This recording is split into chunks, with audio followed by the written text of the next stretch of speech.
सब गोटा के गोर लगे हम सविता चौधरी आ संग से रचित एक विषारा गीत सुनाब जा रहा छी। सब गोटा से अनुरोध ये सब्सक्राइब लाइक आ शेयर जरूर करू। धन्यवाद।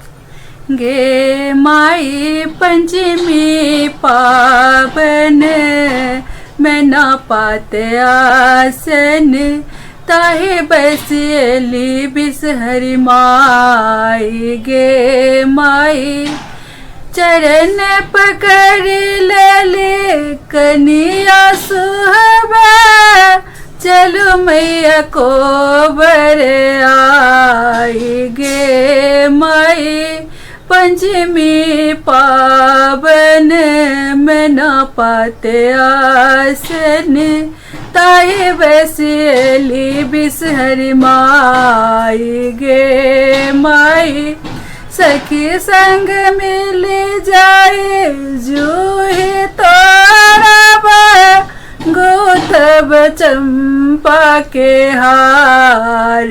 गे माई सज सज डाली फूल चिड़ियाए बेल चमेली लाई लाई।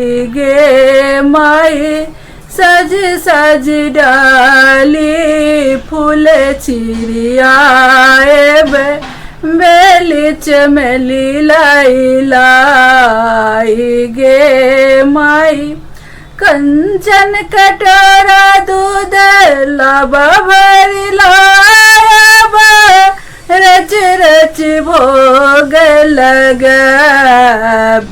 गे माई धूप दीप बारी बारी आरती उतारब ज्योति अखंड जराई। गे माई धूप दीप बारी बारी आरती उतारब ज्योति अखंड जराई।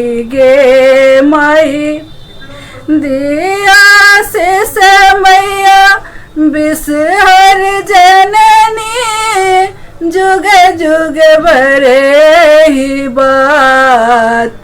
गे माई भाग्य सौभाग्य सदा पूरे हमरे रहे ए बर दिया देवी आई। गे माई भाग्य सौभाग्य सदा पूरे हमरे रहे ए बर दिया देवी आई। गे माई पंचमी पावन मैं ना पाते आसन ताए बसेली बिसहरी माई।